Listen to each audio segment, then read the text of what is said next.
2013년부터 2015년까지 호산나 교회에서 교육부 총괄 목사로 사역하면서 교육부에서 함께 사역해야 될 교육자들을 수석 목사님과 함께 면접을 봐서 뽑는 일들을 제가 해야 했었습니다. 이것뿐만이 아니라 교구에 또 빈자리가 생겼을 때 교구에 사역할 목사님들을 뽑을 때도 교육자 중에 전체 리더십으로 포함되어서 그분들을 면접을 보고 뽑는 일들을 해야 했었습니다. 제가 교육총괄 목사로 3년 동안 사역하면서 저 혼자 면접 본 건 아니지만 몇 분들이랑 같이 면접을 봤지만 이렇게 면접 보고 뽑은 교육자들이 20명이 넘더라고요. 그런데 3년 동안 면접을 보고 함께 사역할 교육자들을 뽑는 이 일은 하나같이 쉽지가 않았습니다. 정말 어렵고 힘든 일이었어요. 왜냐하면 교육자를 뽑을 때 이력서, 자기소개서, 신앙간증문, 그 다음에 설교문, 그 다음에 가족관계증명서 등등 해서 서류를 받잖아요. 이 서류를 받아서 그 서류를 보고 그들 중에 1차 서류 심사에 통과한 분들을 이제 면접에 불러서 면접을 보게 되는 건데, 서류만 봐서는 그 사람의 인성과 영성과 실력이 어떻게 되는지 도무지 알 길이 없었어요. 학벌과 사역자로서의 교육과 훈련받은 그 스펙들, 굉장히 화려한 분들 많죠. 사역했던 교회들도 모두 다 대형 교회들이고 눈에 확 띄는 이력들이 이력서 빼곡하게 적혀 있는 사역자들도 있었어요. 여러분, 그런 사람들을 뽑아서 함께 사역을 해보면 일은 잘하는 것 같은데 인성이 엉망인 사람, 또 영성이 엉망인 사람, 스펙만 화려하고 이력서에 기록되어 있는 내용만 화려하고 이것도 저것도 아닌 사람들을 만나게 된다는 것이죠. 어떤 사람들은 일을 굉장히 잘하는데 인성이 부족해서 성도들과 계속 부딪혀요. 사역자가 성도들과 계속 부딪히는 건 이거 굉장히 큰 문제죠. 또 어떤 사람들은 사역도 잘하고 인성도 괜찮은데 영적으로 성도들이 그분을 보고 본받을 수 있는 모습이 전혀 나타나지 않아요. 그냥 평신도처럼 행동하고 있어요. 이것도 문제죠. 여러분, 이런 모습들을 보면서 야, 사람을 뽑는 게 정말 힘들구나. 그냥 서류에 적혀 있는 그것만 보고서는 도무지 이 사람이 좋은 사람인지 안 좋은 사람인지 알아낼 수 있는 방법이 없구나. 여러분, 이런 일들을 시행착오로 겪으면서 전문 직종에 종사하는 사람들은 보통 두세 다리를 건너가면 모두 다 아는 사람들입니다. 그렇죠?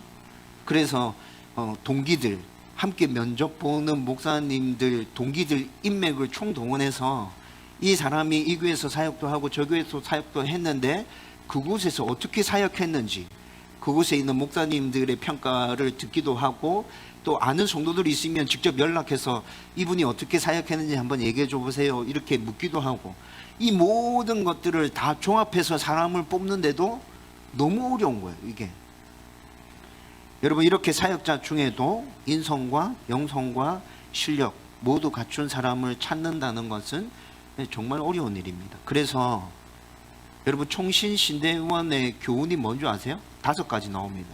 총신신대원에 딱 들어가면, 양지에 가보면 총신신대원이 있어요. 거기 딱 들어가면 비석에 교훈 5가지를 딱 새겨놨는데, 신자가 되라, 학자가 되라, 성자가 되라, 전도자가 되라, 목자가 되라. 이게 총신신대원의 교훈입니다. 돌비에 새겨져 있습니다. 여러분, 신자가 되라 이 말은 무슨 말이에요? 예수 잘 믿으라 라는 말이죠. 목사가 되려고 하면 다른 거 다 집어치우고 먼저 예수 잘 믿어, 지금 이 얘기 하는 거예요. 2번째, 학자가 되라. 목사 되려고 하면 평생 공부해야 돼, 책 읽고 성경 집중적으로 연구해야 돼, 이거 얘기하는 거예요. 성자가 되라, 이건 뭐예요? 인간이 돼. 네가 암만 실력을 갖추고 있고 예수 잘 믿어도 인간 안 되면 그거 헛방이야. 지금 이거 얘기하는 거잖아요. 근데 이게 총신신대원 교훈의 1번째, 2번째, 3번째예요. 예수 잘 믿어라, 공부 열심히 해야 된다, 성경 네 죽을 때까지 파야 된다, 인간이 돼야 된다. 이게 1번째, 2번째, 3번째라고. 여러분, 교훈이 대학원의 교훈이 이렇게 나오는 거 보면 신학대학원에 모이는 사람들도 우리랑 다 똑같은 사람들이구나. 이런 느낌 좀 들지 않으세요? 그리고 정말 좋은, 하나님 입장에서 보실 때 정말 좋은 사람으로 준비되는 건 이렇게 힘들고 어려운 일이라는 게 좀 느껴지지 않으세요? 그런데 이런 어려움을 단번에 해결할 수 있는 방법이 있어요. 뭘까요? 이런 어려움들을 단번에 해결할 수 있는 방법은 함께 일하려고 하는 사람 마음에 무엇이 들어있는지 꿰뚫어 보면 됩니다. 함께 일하려고 하는 그 사람 안에 이 사람이 무슨 생각을 하고 있고, 이 사람이 지금 왜 이렇게 하고 있는지, 왜 이렇게 말하고 행동하고 있는 건지 그 사람 안에 들어있는 마음을 꿰뚫어 본다면 여러분, 이 문제는 굉장히 간단하게 해결되어지는 거예요. 그런데 우리는 우리 마음도 제대로 보고 있지 못하잖아요. 내 마음도 뭐가 뭔지 모르겠어. 내 마음도 온전하게 하나님을 지금 섬기고 순종하고 있는 것인지 그것도 판가름 못하겠고, 상대방은 10년 동안 20년 동안 같이 지냈는데 부부인데도, 한 입을 덮고 자고 있는 부부인데도 진짜 이 사람이 무슨 생각하고 있는지 모를 때가 너무 많다는 거죠. 여러분, 우리가 사람의 마음을 꿰뚫어 본다는 건 불가능한 일입니다. 그래서 우리는 앞으로도 어떤 일을 함께 하려고 할 때 그 사람이 어떤 생각을 품고 있는지, 그 사람의 성향이 어떤지, 성격이 어떤지, 이런 것을 파악하는데 굉장히 많은 시간과 에너지를 소모해야 합니다. 그리고 함께 부대껴 가면서, 다듬어 가고 깎여져 가면서 함께 세워져 가야 되는 거예요.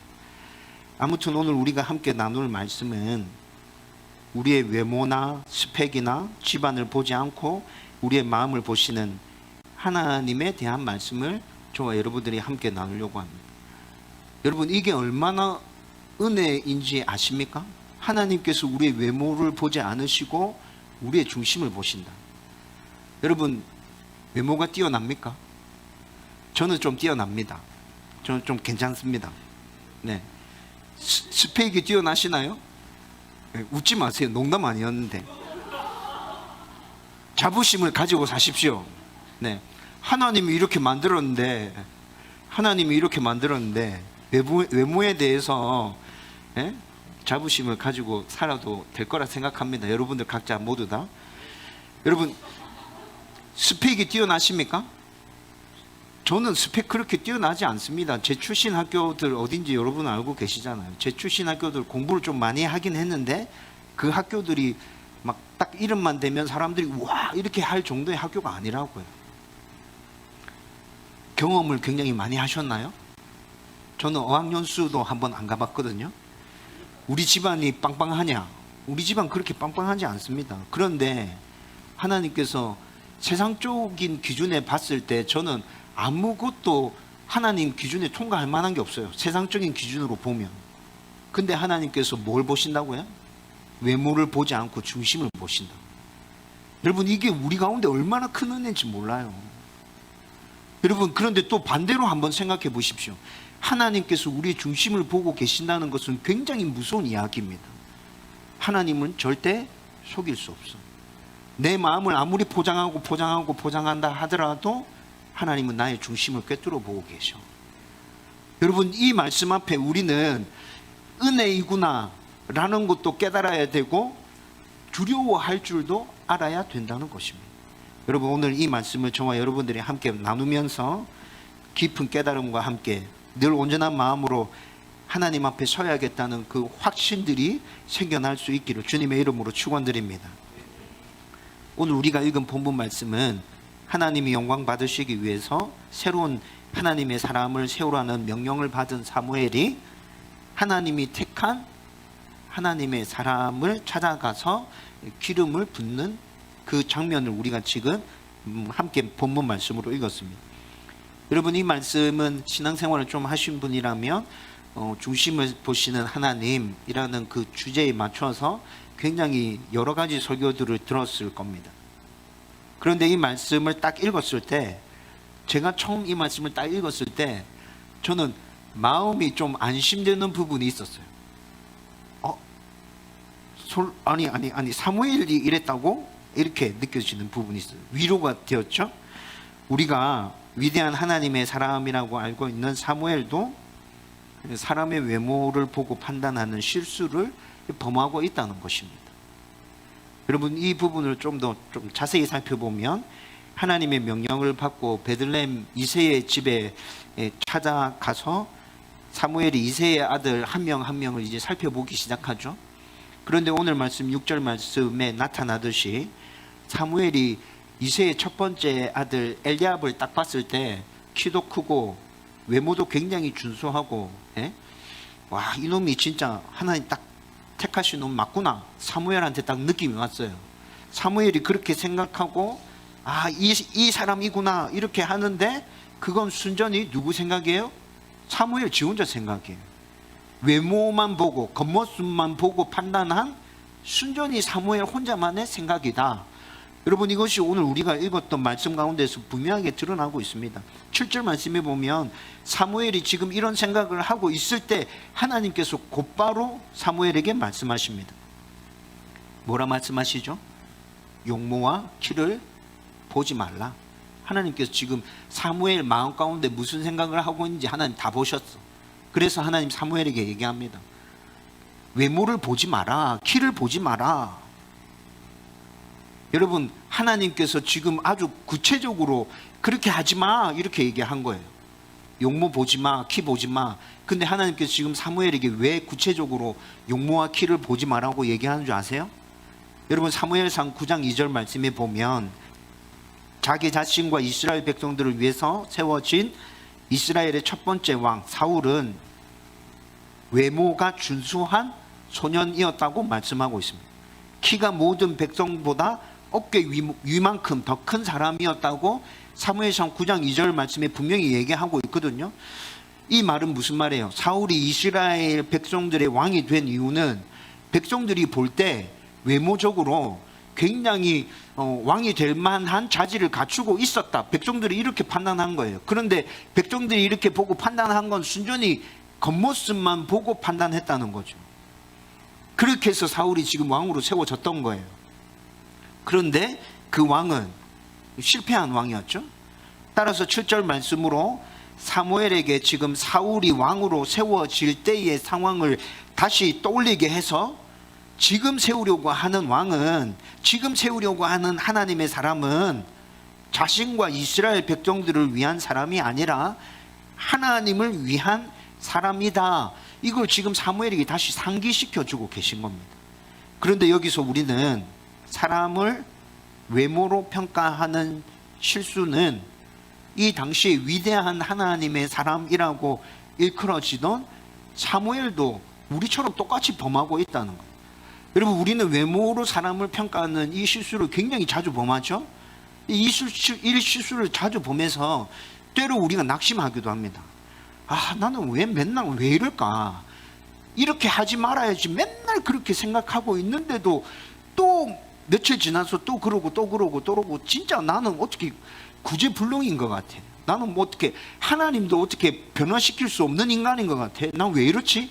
이렇게 생각이 들기도 하잖아요. 그런데 그 모습이 우리만의 모습이 아니라 사무엘에게서도 동일하게 그런 모습이 나타나고 있다는 거예요. 나만의 문제가 아니구나. 우리 목사님도 이렇게 하고 있구나. 사무엘도 이렇게 하고 있네. 그러면 뭔가 발전할 수 있는 가능성이 있겠다. 이런 위로와 희망을 가지라는 거예요.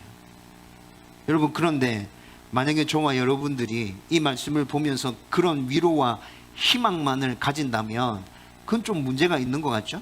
여러분, 1차적으로 여러분들이 이 말씀을 통해서 여러분들의 삶의 모습 가운데서 일어나고 있는 그 실수에 대해서 하나님 주시는 위로를 여러분들이 느낄 수 있었으면 좋겠어요. 그런데 그 위로를 느끼는데 그치지 말고 한 걸음 더 나아가서, 그러면 이런 실수를 극복하고 살 수 있는 방법은 없을까? 이것에 대해서 우리가 함께 고민해 봐야겠죠? 하나님은 이렇게 사람의 외모를 보면서 실수하는 우리에게 당신은 사람처럼 외모를, 집안을, 경험을 보고 사람을 평가하는 것이 아니라 중심을 보고 마음을 보고 그가 정말 하나님을 사랑하는지 이웃을 사랑하는지를 보신다고 분명하게 말씀해 주고 있습니다. 그리고 이어지는 말씀을 보면 이새의 7 아들들이 사무엘 앞을 쭉 다 지나갑니다. 그 중에는 하나님 보시는 마음이 온전한 자가 한 사람도 없었어요.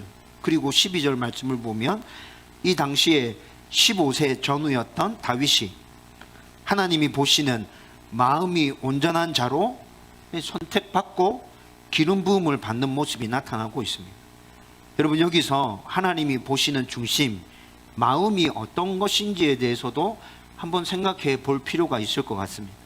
여러분, 성경에서 중심이라는, 오늘 본문에서 사용된 중심이라는 이 단어가 몇 군데서 똑같은 단어로 사용되어졌거든요. 때로는 사람의 감정의 자리를 표현할 때 오늘 쓰여진 이 똑같은 단어가 쓰여졌을 때가 있습니다. 신명기 6장 8절 말씀, 감정의 상태, 희노애락, 이런 감정의 상태를 중심이라고 표현할 때가 있었다고. 또 때로는 지식과 지혜의 자리를 표현할 때 이 중심이라는 단어가 사용되었습니다. 신명기 8장 5절 말씀에 보면 똑같은 단어인데 그때는 지식과 지혜의 자리로 이 단어가 쓰여지고 있거든요. 그리고 또 양심과 도덕적 특성을 표현할 때 사용되어지기도 했습니다. 욥기 27장 6절 말씀에 보면 똑같은 단어인데 양심과 도덕적 특성을 나타내는 단어로 이 단어가 쓰여지고 있어요. 여러분, 그런데 오늘 사용되어진 중심이라는 이 단어는 지금 제가 방금 말씀드렸던 3가지 케이스가 있었죠. 똑같은 단어인데 중심이라는 단어가 이렇게 쓰여질 때도 있었고, 이렇게 쓰여질 때도 있었고, 이렇게 쓰여질 때도 있었다 설명해 드렸잖아요. 근데 오늘 사용된 중심이라는 단어는 이 3가지를 합쳐서 하나님께서 그 중심을 보신다 이렇게 말하고 있어요. 그러면 이 3가지가 합쳐진 건 뭐예요? 전 인격을 하나님께서 꿰뚫어 보고 계신다라는 표현인 것입니다. 우리 하나님은 우리의 생각과 우리의 마음과 우리의 감정과 우리의 지식과 모든 것들을 다 꿰뚫어 보고 계신 분이세요. 여러분, 그런 것들을 꿰뚫어 보시는 하나님이 내가 너의 중심을 볼 거야 이렇게 말씀하고 계신다고요. 그리고 하나님이 사람의 중심, 마음을 이토록 중요하게 보시는 이유는 보통 사람의 마음이 성경에서는 그를 대표한다고 말씀하고 있어요. 사람의 마음이 그를 대표한다 이렇게 말하고 있고, 또 사람이 행동하는 그 행동의 원천이 마음에서 비롯된다 이렇게 말씀해요. 여러분, 창세기 20장 5절 말씀 보면 그랄 왕 아비멜렉이 아브라함의 아내 사라를 자기의 아내로 취하려고 했을 때 하나님께서 그에게 나타나서 경고하시죠. 이때 아비멜렉은 아브라함이 사라를 누이라 했기 때문에 그의 말을 믿고 내가 온전한 마음으로 이렇게 한 것입니다 이렇게 답합니다. 온전한 마음으로 이렇게 한 것입니다 이렇게 답했다고. 그때 아비멜렉이 말한 온전한 마음이 아비멜렉이 이렇게 행동하게 된 원천을 가리키고 있어요. 여러분, 아비멜렉이 잘못한 게 있어요, 없어요? 없어요. 아비멜렉은 잘못한 게 아무것도 없어요. 아브라함이 사라를 자기 누이라고 했잖아. 그 말을 듣고 그 말을 온전히 믿고 합법적으로, 불의한 방법이 아니라 정상적인 절차를 거쳐서 사라를 아내로 취했거든요. 여러분, 그의 마음 가운데 아브라함이 하는 이야기를 들었을 때 행동해야겠다고 생각하는 것들이 그의 마음에서 이렇게 딱딱딱딱 떠올랐다는 거죠. 아브라함의 누이라고? 예쁜데? 내 아내로 삼아야 될 것 같은데? 이렇게 해서 그 마음에서 행동이 이렇게 진행되어져 나왔다는 겁니다. 여러분, 이렇게 사람의 마음은 자기 행동의 원천이 되기도 합니다. 사실 사울이 하나님께 버림받은 이유도 그 마음이 인본주의적인 생각과 교만으로 가득 차서 그 행동이 하나님께 불순종으로 나타났기 때문에 하나님께 버림받은 것이죠. 따라서 이제 하나님을 위한 왕을 세우기 위해서 그의 마음이 어떤지, 하나님의 마음에 합한 사람인지 하나님께서 중심을 꿰뚫어 보시면서 살펴보시겠다는 거예요. 그리고 중심을 보시는 하나님이 당신의 마음에 합한 인물로 찾은 사람이 누구라고요? 다윗이라고. 여러분 성경 여러 곳에서 다윗의 마음이 어땠는지 말씀하고 있는 부분이 굉장히 많이 등장하고 있습니다. 이 말씀들을 종합적으로 살펴보면 하나님이 보시는 중심, 하나님이 보시는 마음이 어떤 것인지 우리는 좀 더 자세하게 알 수 있습니다. 여러분 오늘은 제가 7구절의 말씀을 여러분들에게 읽어 드리려고 합니다. 전부 다 다윗에 대한 평가입니다. 여러분들 잘 들어보시고 다윗의 중심, 다윗의 마음이 어떻는지 한번 생각해 보십시오. 열왕기상 9장 4절에서는 하나님이 솔로몬에게 말씀하시는 건데, 네가 만일 내 아비 다윗의 행함같이 마음을 온전히 하고 바르게 하여 내 앞에서 행하며 내가 내게 명한 대로 온갖 것을 순종하여 나의 법도와 율례를 지키면, 이렇게 얘기하고 있습니다. 열왕기상 11장 33절에서는 하나님이 솔로몬을 책망하실 때 하시는 말씀인데, 그 아비 다윗의 행함같이 아니하여 내 길로 행치 아니하며 나 보기에 정직한 일과 나의 법도와 나의 율례를 행치 아니함이니라 라고 말씀합니다. 열왕기상 14장 8절에서는 하나님이 여로보암 왕을 책망하실 때 하신 말씀인데, 너는 내 종 다윗이 나의 명령을 지켜 전심으로 나를 쫓으며 나 보기에 정직한 일만 행하였음과 같이 아니하고 라고 말씀합니다.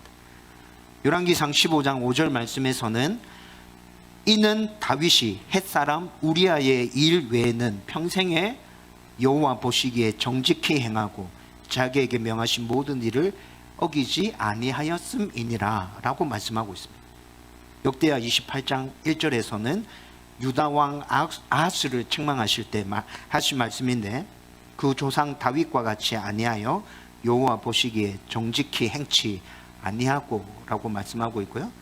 역대하 29장 2절 말씀에 보면 히스기야가 그 조상 다윗의 모든 행위와 같이 여호와 보시기에 정직히 행하여 라고 말씀합니다. 마지막으로 열왕기상 3장 6절 말씀에 보면 다윗의 아들 솔로몬이 자기 아버지에 대해서 이렇게 얘기합니다. 주의 종 내 아비 다윗이 성실과 공의와 정직한 마음으로 주와 함께 주의 앞에서 행함으로. 지금 제가 7구절의 말씀을 찾아서 여러분들에게 읽어드렸습니다. 여러분 이 7구절 말고 다윗에 대한 평가는 굉장히 많은 곳에서 등장하고 있죠. 여러분 이 말씀들을 다 찾아서 살펴보면 하나님 보시는 중심이 뭔지 구체적으로 찾아볼 수 있댔잖아요. 오늘 제가 읽어드린 7구절의 말씀 이것만 잘 살펴봐도 하나님께서 보시는 중심이 뭔지 우리는 알 수 있어요. 3가지로 정리할 수 있는데, 첫 번째는 마음을 온전히 해서 진심으로 하나님을 섬기는 자, 하나님께서 보시는 중심은 바로 이것이라는 겁니다. 여러분 방금 살펴본 말씀에서 다윗은 마음을 온전히 해서 하나님만을 쫓으며 섬겼다고 그렇게 말씀하고 있었어요. 너무 빨리 지나가가지고 생각 하나도 안 나죠. 그런데 여러분 제가 읽어드렸던 말씀이 다윗에 대해서 이렇게 얘기하고 있었다고요. 이 말은 다윗이 자신의 마음 전부를 하나님께 드렸고 하나님을 만물의 왕으로 자신의 주인으로 완벽하게 인정했다는 것입니다. 다윗은 자신의 마음 30%, 60%, 90%를 하나님께 드린 것이 아니에요. 100% 온전한 마음을 하나님께 드렸다는 것입니다. 여러분 제가 이렇게 말하니까 또 수치상으로 받아들여서 100% 진짜 완전하게 그 마음을 하나님께 드렸구나 이렇게 생각하시면 안 됩니다. 여러분 이거에 대해서는 제가 여러 번 설명해 드렸잖아요.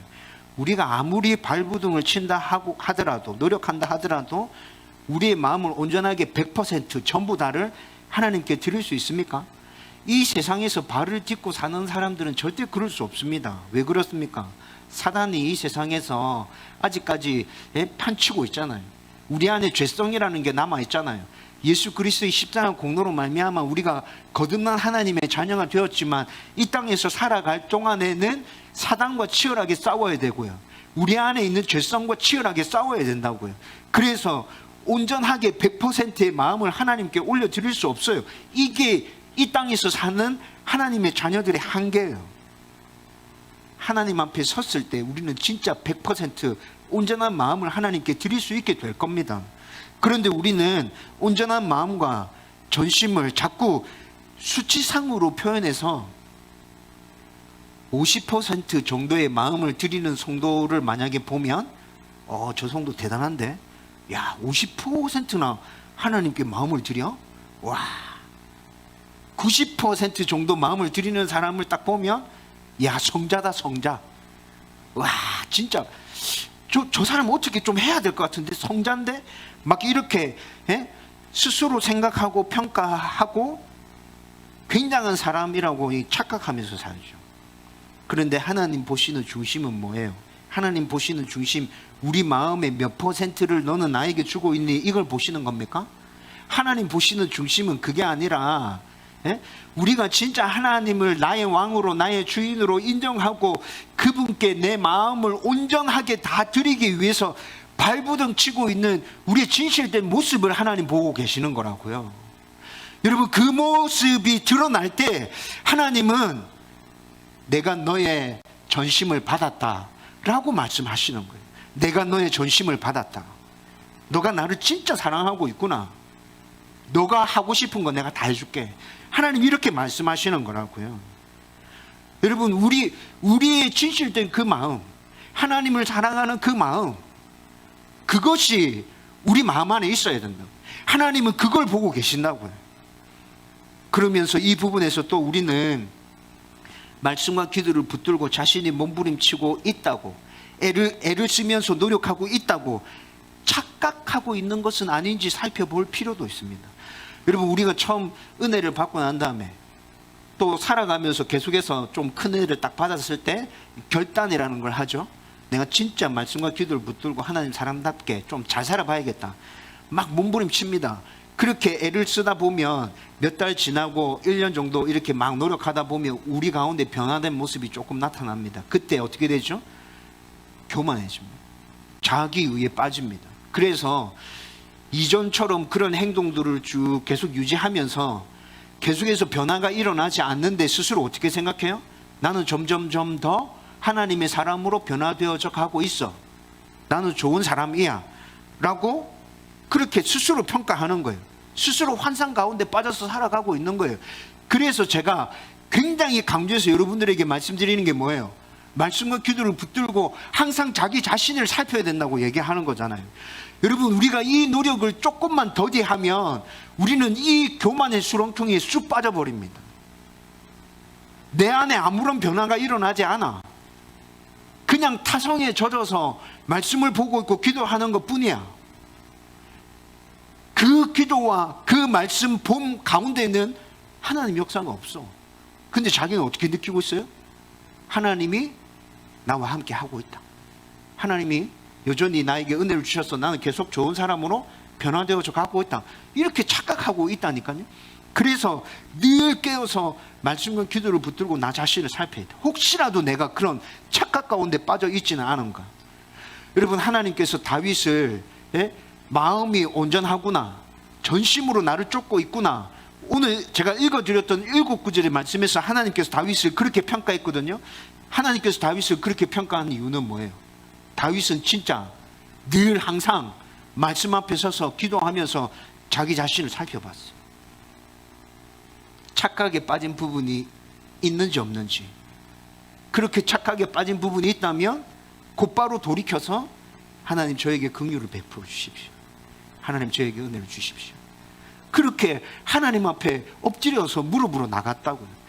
여러분, 다윗의 그런 노력들을 하나님께서 전심으로 나를 쫓았다고 평가해 주시는 거예요. 저와 여러분들 가운데 이런 전심이 하나님 앞에 드려지는 은혜가 넘쳐나기를 주님의 이름으로 축원드립니다. 두 번째로, 다윗은 하나님 앞에서 항상 정직하며 자신의 마음을 늘 바르게 했습니다. 이 말은 다윗의 마음에 거짓이나 부정이나 꾸밈이나 포장이 없이 정직하게 하나님과 사람들을 늘 대했다는 거예요. 여러분, 방금 다윗의 중심, 마음이 어땠는지 제가 말씀들을 쭉 읽어드렸잖아요. 그 구절 중에 여러분, 열왕기상 15장 5절 말씀 기억나실 겁니다. 우리아의 일 외에는 그는 평생 하나님 보시기에 정직히 행하였다라고 말씀하고 있습니다. 우리아의 일 외에는, 그것 말고 얘는 항상 정직했어. 하나님께서 지금 이렇게 평가하고 있다는 거죠. 그리고 다른 말씀들도 계속해서 말씀합니다. 여호와 보시기에 정직히 행하였고, 이렇게 하나님은 다윗뿐만이 아니라 자기 백성 모두가 당신 앞에서 정직한지 바른 마음을 가지고 있는지 하나님은 그 중심을 꿰뚫어 보고 계신다고요. 여러분, 하나님을 속일 수 있다 생각하십니까? 여러분, 이렇게 질문하면 모든 성도들은 아니요, 하나님 절대 속일 수 없지요, 이렇게 답합니다. 그런데 우리의 모습과 삶을 잘 살펴보면 하나님 앞에서 정직하지 못한 모습이 너무 많아. 하나님을 속이고 있는 일이 얼마나 많은지 모릅니다. 분명히 말은 하나님을 속일 수 없다고 말하는데 현실의 삶 가운데서는 하나님 속일 수 있어. 하나님 완벽하게 지금 속였어. 하나님 몰라. 내가 이렇게 하고 있는 거 하나님 절대 몰라. 여러분, 이렇게 생각하고 살아가고 있는 성도가 너무 많다는 것이죠. 그러나 우리는 하나님을 절대로 속일 수 없습니다. 하나님은 정직한지 정직하지 않은지 우리의 중심을 꿰뚫어 보고 계십니다. 무슨 생각을 가지고 그런 일들을 했는 것인지 하나님 정확하게 알고 있습니다.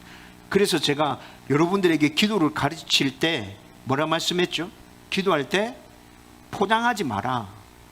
여러분, 대표 기도할 때는 좀 포장하는 게 필요합니다. 좋은 단어, 좀 성도들에게 좀 이렇게 유익이 될 만한 단어들 골라서 이렇게 기도하는 거 필요하기도 한 것 같습니다. 근데 여러분, 1대1로 하나님 앞에서 기도할 때는 여러분 그냥 있는 그대로 하고 싶은 말을 하세요. 여러분 안에 들어있는 그 말을 하란 말입니다. 여러분, 그게 포장한다고 지금 포장이 됩니까? 내 안에 있는 말, 하고 싶은 말, 이건 하나님한테 하면 안 될 것 같아. 그 말 안 한다고 하나님이 그걸 모르십니까?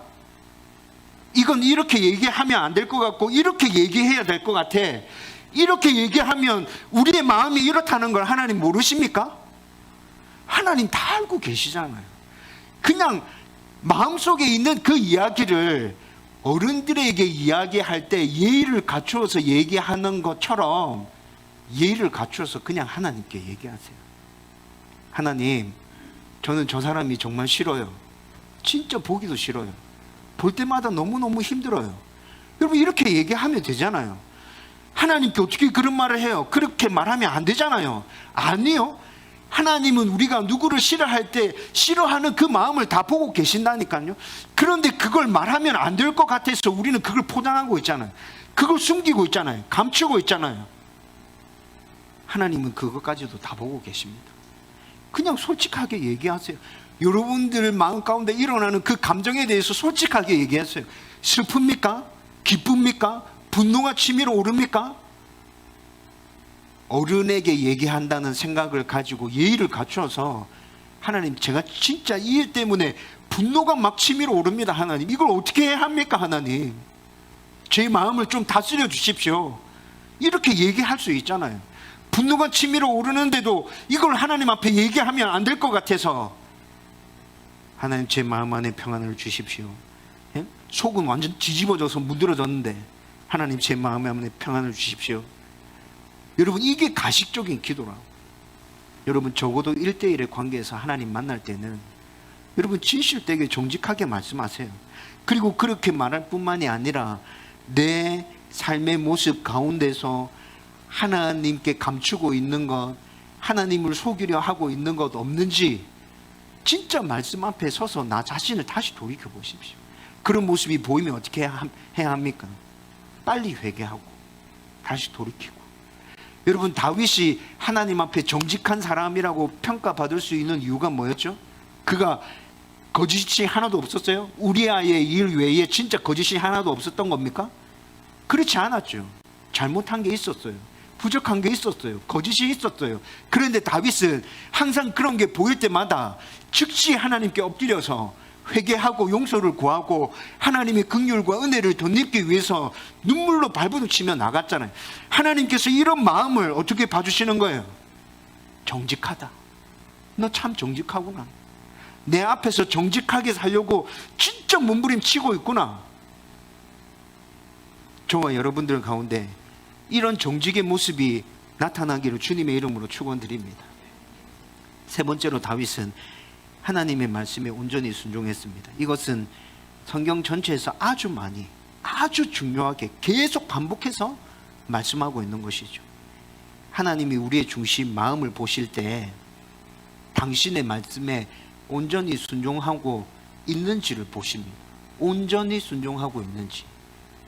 일부분이 아니라, 여러분 사울이 일부분을 순종했는데 온전히 순종했다고 말했다가 완전 낭패를 봤잖아요. 온전히 순종하고 있는지 살펴보고 계신다. 그래서 성경에서도 여러 인물들과 여러 사건들을 통해서 우리한테 계속 얘기해 줍니다. 온전히 순종해라. 온전히 순종해라. 그리고 방금 살펴봤던 다윗의 평가에 대한 여러 말씀도 그가 하나님께 온전히 순종했다고 말씀해 주고 있습니다. 여기서 말하는 온전한 순종도 제가 앞에 설명해 드렸던 것처럼 100% 완벽한 순종이 아니라 정말 하나님 말씀이 들려온 그대로 순종하기 위해서 몸부림치고 발버둥 치고 있는 그 모습을 얘기하는 거예요. 네 생각으로 판단하고 있니 지금? 네가 생각하기에는 그게 안 될 것 같아? 그래서 막 주저하고 있어? 안 될 것 같은데도, 이해되지 않는데도 그냥 하나님 말씀하셨으니까 하나님 제가 한번 가보겠습니다. 여러분 그렇게 첫 발을 내딛는 그 모습을 하나님께서 뭐라 말씀하시는 거예요? 온전하게 순종했다. 이렇게 말씀하시는. 그리고 첫 발을 내딛고 두 번째, 세 번째 계속 걸음을 내디디면서 하나님께서 말씀하신 곳까지 이르렀을 때 이 자는 나의 마음에 합한 자다. 충성된 나의 종이다. 하나님께서 그렇게 평가해 주시고 인정해 주신다는 것이죠. 여러분 우리가 생각할 때 불가능하다, 안 된다, 이건 진짜 안 되는 거야 라고 생각이 들더라도 하나님께서 말씀하신 게 분명하다면 여러분 그 말씀을 붙들고 나아가십시오. 하나님이 살아계심을 보여주십시오. 하나님이 내 삶 가운데 역사하고 있음을 다른 사람들에게 그 순종을 통해서 보여주시란 말입니다. 여러분들이 그렇게 살아가는 그 모습, 그 순종을 하나님께서 기뻐 받으시고 얘는 나의 말에 100% 순종하는 애야, 내 자녀야, 그렇게 인정해 주시고 칭찬해 주실 것입니다. 이제 말씀을 정리하려고 합니다. 여러분 오늘 말씀을 통해서 우리가 기억해야 하는 중요한 교훈은 하나님은 우리의 중심, 우리의 마음을 보고 계신다라는 것입니다.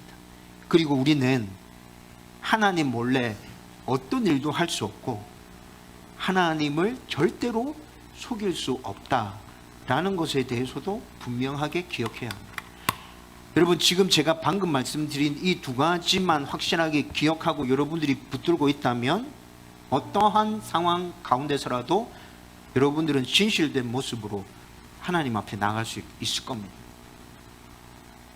어떤 문제가 있든지 그 문제에 대해서 있는 그대로 하나님께 말씀드리고 내 마음 상태를 있는 그대로 하나님께 말씀드리고 나의 연약한 모습 있는 그대로 하나님께 말씀드리면서 하나님의 긍휼을 구하면서 그렇게 하나님 앞에 나아갈 수 있게 될 거예요.